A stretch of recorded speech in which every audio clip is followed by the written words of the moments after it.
Hey guys, thanks for tuning in.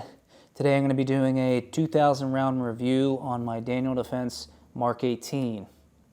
If you like the content you're seeing on this channel, please don't forget to like and subscribe. It definitely helps us out quite a bit. So I've actually shot a little bit more than 2,000 rounds, maybe closer to 2,500, and it's my favorite rifle that I own. It's just great. It's compact. It looks awesome. It shoots great. Very, very accurate and really ergonomic. So I'm just going to go ahead and first walk through the modifications that I've made on this rifle, and then we'll talk about how it shoots. Starting from the tip here, we have a Yankee Hill muzzle brake, and this is so I can attach my Yankee Hill Turbo T2 suppressor.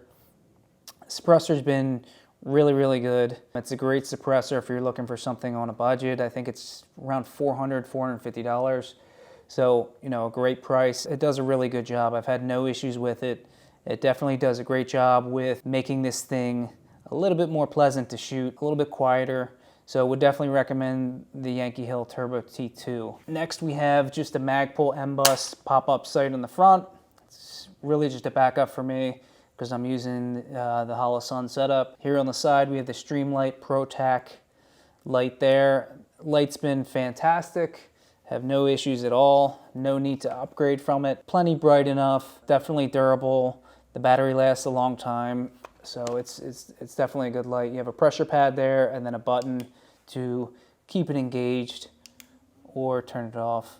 And that's just secured with some zip ties and then these brackets that go on the Picatinny. And this version of the Mk18, as you can see, is the Riz 2 upper with Picatinny. In the last year or so, they've come out with the Riz 3, which is M-LOK.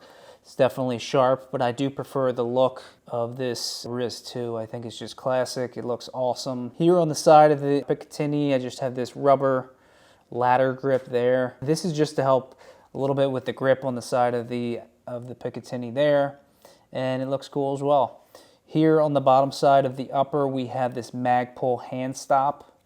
This is awesome. I love this because it allows you to grip the upper in a way that's kind of more of a traditional way to grip a rifle, and I like the feel of that. And then you have these extended pieces where I actually put my finger, my index finger on the front one, or in front of the front post there, and then I can use this to kind of pull into my shoulder as I'm shooting.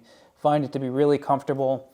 I do have other rifles with kind of vertical grips, and I prefer this setup, to be honest. It's out of the way more, and it just feels more comfortable for me, personally. I know a lot of people like the gunfighter's grip and the verticals, but for me, I like this better. So optics, I'm still running this Holosun 510C with the Holosun 3x magnifier. Great setup. It's been rock solid. I've had no issues. Battery lasts a long time. Hold zero. It's pretty rock solid. I know a lot of people hate on it and say, oh, you're gonna buy an expensive Mk18 and put a Holosun on it, or not put an EOTech. And I think at this point, I think Holosun has proved itself in the market. They're very popular, as far as pistol red dots and rifle red dots.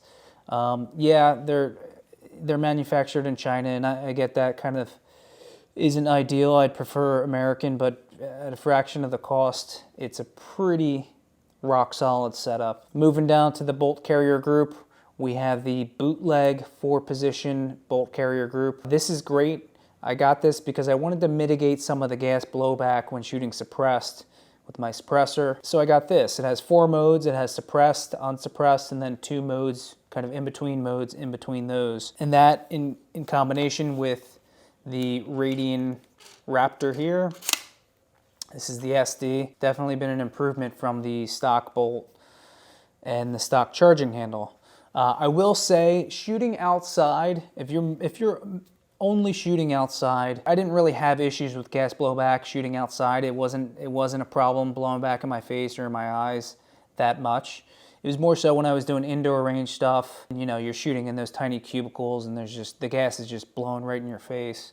So in that instance, if you're gonna be doing some of that stuff, I would definitely recommend the bootleg, or I guess there's other brands out there that make adjustable bolt carrier groups. because it does make an improvement in those situations. Mags, mostly just running P mags. They're affordable, reliable, can't go wrong with them. The grip, this is the standard grip that comes with the Daniel Defense ARs. I actually really like it. Some people are bothered by this finger groove. That doesn't bother me at all. And the grip is actually pretty slender, so you can really control the rifle well with it. And the rubber on this is really good texture. It also has a compartment underneath. You can put batteries. I put batteries, or you can put whatever you want, but I put batteries for my Holosun and my light in there just as a backup to have, and it's good to go. Next we have the trigger. This is a Geissele SSA trigger, and it's my favorite rifle trigger that I have. It's really smooth, it's very crisp. It almost feels like a 1911 trigger. Like it's a really good two-stage trigger. I also have the LaRue MBT trigger on another rifle, and it's a great trigger as well at about half the cost of this. So that's a good option if you're looking to upgrade a trigger. But if I had to pick one, it would be this Geissele. It's really, really nice and really crisp. Moving back, we have the Law Tactical Folder here. And this is one of my favorite mods on this rifle. You have a button here and you can fold the stock. And I can put this in a bag, in a backpack, duffel bag, any sort of compact situation where I want to, travel with this, and it can be more compact. I love that. Great feature of this, and I really like the Law Tactical Folder. Made out of steel or some kind of aluminum maybe, but it's definitely rock solid, and it's proven to be very durable. Moving back, we have the B5 Systems SOP-Mod stock. This stock is rock solid.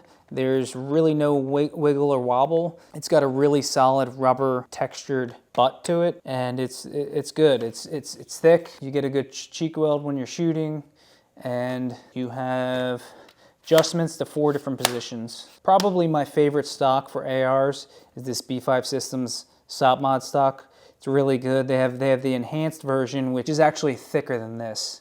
It's a little bit thicker, and there's 2 tubes there where you can store things, batteries, things like that. This does not have that. Besides that, it's the same stock, and it's pretty legit. As far as performance with this rifle, it is very, very accurate. I shoot this rifle out to 200 yards.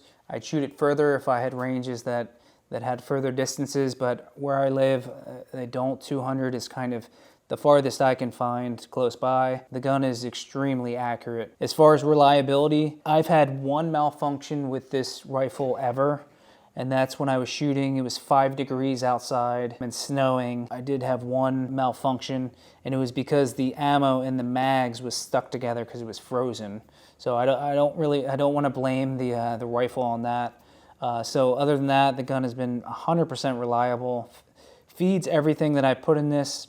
I'm usually either shooting just 55 grain or 72 grain green tip. The gun has been just incredible. It's my favorite rifle, and definitely going to be holding on to this one. But this Mark 18 has been incredibly reliable, really accurate, and just so much fun to shoot. So thanks for tuning in, guys. I appreciate it. If you like the content, please like and subscribe. There's going to be plenty more content around this Mark 18 and my other firearms in my collection, so stay tuned.